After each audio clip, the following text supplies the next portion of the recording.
Assalamualaikum warahmatullahi wabarakatuh. Halo semuanya, perkenalkan nama saya Ranti Puspita. Saya dari Prodi D3 Keperawatan Poltekkes Kemenkes Pangkal Pinang. Di sini saya akan melakukan pemeriksaan fisik umum yang berhubungan dengan kelainan respirasi. Baiklah, silakan simak videonya.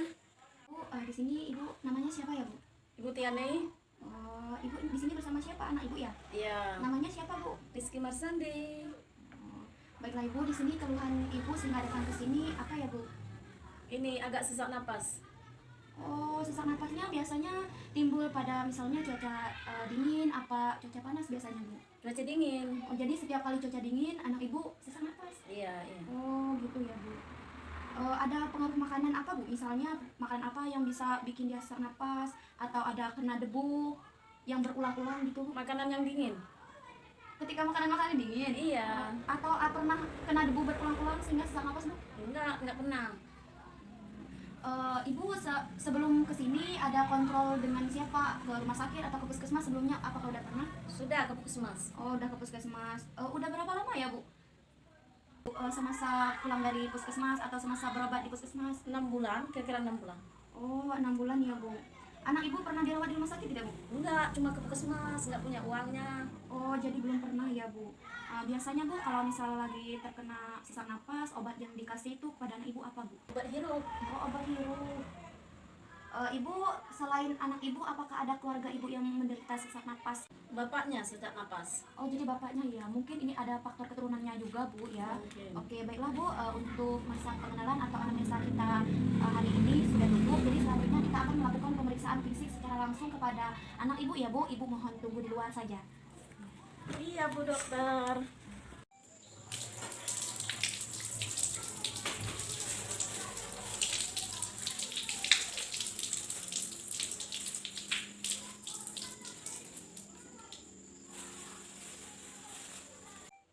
Pemeriksaan fisik umum yang berhubungan dengan kelainan respirasi.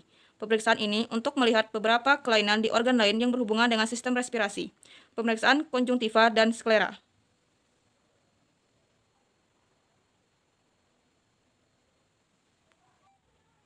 Melihat muka apakah ada edema.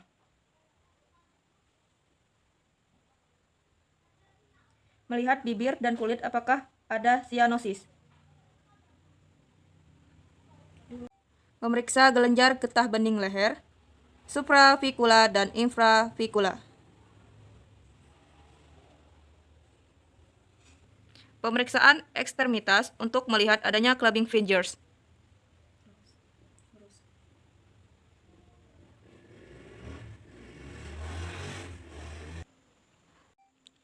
Inspeksi. Pemeriksaan sistem respirasi dimulai dengan inspeksi, yaitu pengamatan yang dilakukan pada pasien. Inspeksi dapat dilakukan pada keadaan statis dan keadaan dinamis. Inspeksi dalam keadaan statis dimulai dengan mengetahui atau memahami anatomi dada.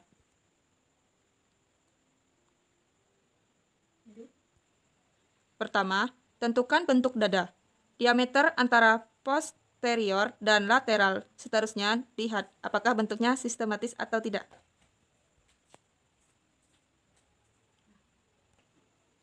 Bentuk dada yang asimetris dapat disebabkan oleh kelainan pada struktur tulang atau isi rongga dada. Perhatikan apakah selah iga sama antara sisi kanan dan sisi kiri.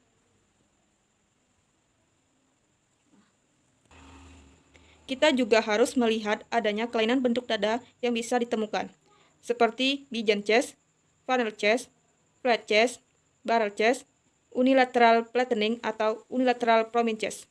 Selain itu, kita juga melihat dinding dada apakah terdapat tumor, sikatrik atau parut atau venektasi. Pemeriksaan dinamis kita lakukan dengan pertama menghitung frekuensi nafas dalam 1 menit. Menilai apakah ada pola pernapasan abnormal seperti Kussmaul, asthmatic breathing Kreistock, atau Bayit. Ketiga, menilai apakah ada otot-otot bantu pernapasan yang bekerja. Keempat, menilai apakah pergerakan dinding dada kanan dan kiri simetris. Adek, silakan untuk bernapas dan dihembuskan melalui hidung. Adek, tarik napas dan hembuskan melalui hidung. Tarik napas dan hembuskan melalui hidung. Palpasi. Pemeriksaan palpasi memberikan penegasan tentang penemuan yang diperoleh dari infeksi. Kita akan melakukan pertama, palpasi pada trakea. Palpasi untuk menilai pada waktu inspirasi. Trakea akan tertarik ke bawah, nilai apakah ada deviasi trakea. Kedua, palpasi umum dinding dada untuk menilai adanya krevitasi, nyeri tekan, atau tumor.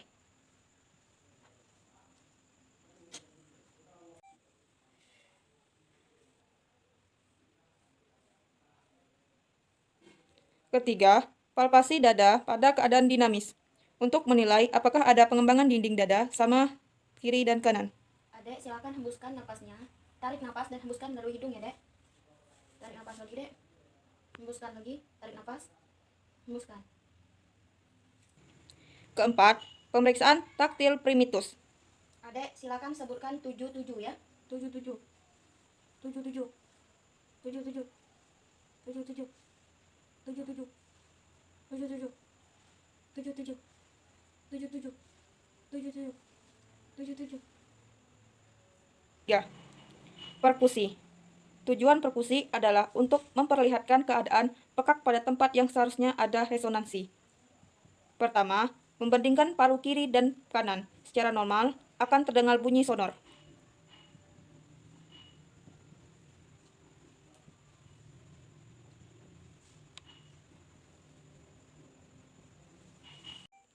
Menentukan batas jantung kiri.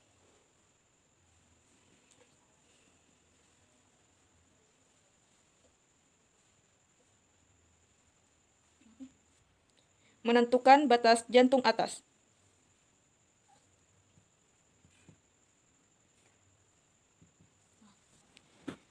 Menentukan batas paru kanan dan hati.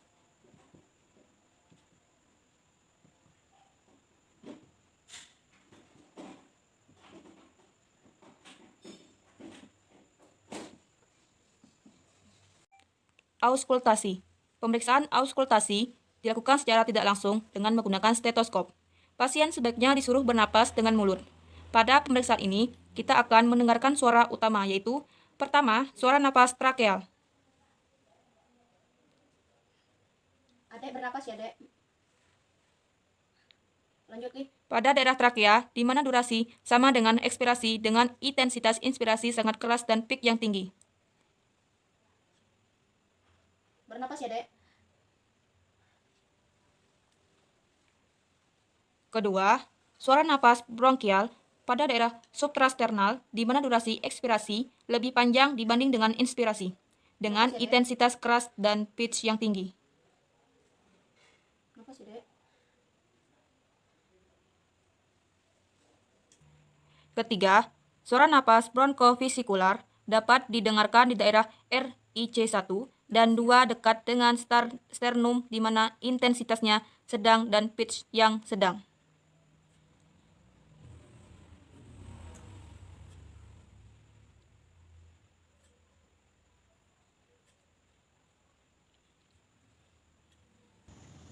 Keempat, suara nafas fasikular hampir di seluruh lapangan paru dengan durasi suara inspirasi lebih panjang intensitasnya sangat lunak dengan pitch rendah.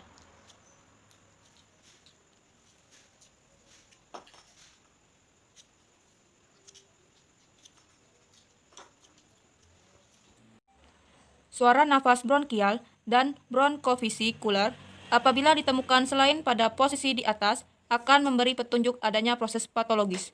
Selain itu, kita juga mendengarkan adanya bunyi suara nafas tambahan, yaitu ronki, wheezing, stridor, fraction drop, bronkofoni. Adanya bunyi napas tambahan juga memperlihatkan kemungkinan adanya proses patologis atau kelainan pada sistem respirasi.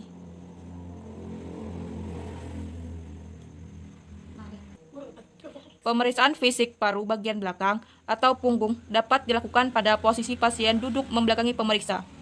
Pemeriksaan yang dilakukan sama, yaitu inspeksi, palpasi, perkusi, dan auskultasi. Terdapat perbedaan pergerakan tangan kiri dan kanan. Palpasi Lakukan pemeriksaan fremitus dengan menggunakan kedua telapak tangan pada punggung pasien, sambil menyuruh pasien mengucapkan kata 77. 77. Dilakukan mulai dari bagian atas sepanjang garis skapula sampai pinggir bawah iga. 77.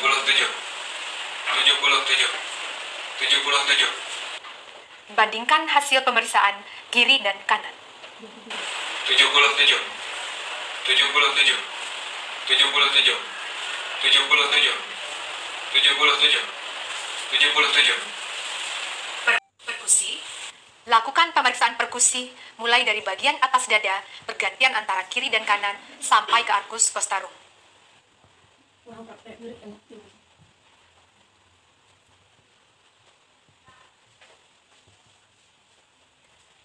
Tentukan batas paru diafragma kiri dan kanan melalui garis skapula mulai dari bagian bawah skapula sampai pinggir bawah iga.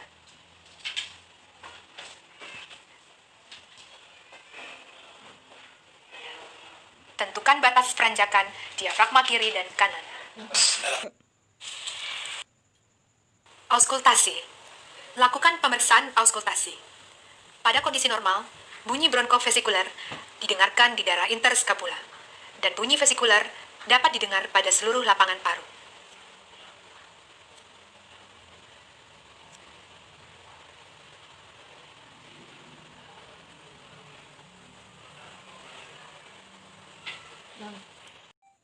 Baiklah, itu saja video yang bisa saya tampilkan. Mohon maaf apabila banyak kekurangan dan kesalahannya.